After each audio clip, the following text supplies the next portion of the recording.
Simultaneously respiration बघायचं, breath करतात आहे की नाही करतात. मे बी इतक्या टच मध्ये पण कोणी होणार नाही, पण the patient will not stop breathing.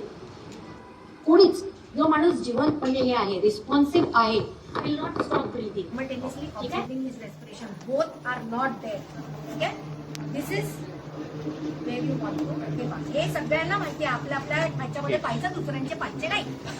इकडे त्याच्या दोन बोट, खूप टाइमपास करायचा नाही. इथे हात ठेवायचा, इंटरलॉक करायचा. डॉमिनंट हात नेहमी खाली राहायला पाहिजे. ठीक आहे, आणि लुक ॲट माय पोझिशन. मी काय करते आहे, मी फिमेल आहे, मी 90 किलोच्या पेशंटला CPR देऊ शकत नाही असं मी म्हणू शकत नाही. मला द्यावाच लागतो.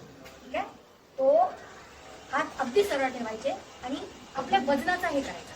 1 2 3 4 लाऊडली मोजायचं. हे इतकं इझी नाही. सो हां, ठीक आहे. आणि I am allowing it to completely recall. हे जे आहे ना, हे दाबलं मी, but I need to come back. ठीक आहे, 1 2 3 4 5 6 7 8 9 15 20 25 30. 1 त्याच्यासाठी थांबायचं नाही.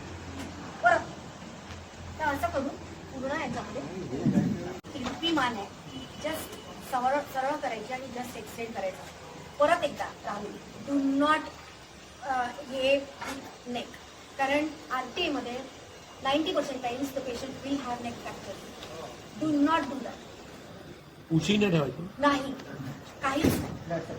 हा, जास्तीत जास्त अगदी हलके आणि तुम्ही मान सरळ होऊ शकता, पण it is not written anyway की तुम्हाला मान सरळ करायची पहिले आणि एअरवे एक्सटेंड करायचं. एअरवे सी, आपण आतापर्यंत तो माणूस ब्रीथ करत होता आणि त्याच्या ह्याच्यामध्ये इनफ ऑक्सिजन होतं, जे पंप होणं बंद झाले. ठीक आहे, सो एअरवे हे करणं ठीक आहे, म्हणजे थोडंसं उचलून हे करणं. Compression is more important. तेच मला आज हे करायचं आहे की रेस्पिरेशन किंवा ब्रिदिंगकडे एवढं हे नाही. ब्रिदिंग बंद आहे आणि हार्ट बंद आहे, ब्रिदिंग चालू केलं काय उपयोग नाही. पहिले पंप होगा तभी तो, आणि ऑक्सिजन इनफ आहे त्याच्यात.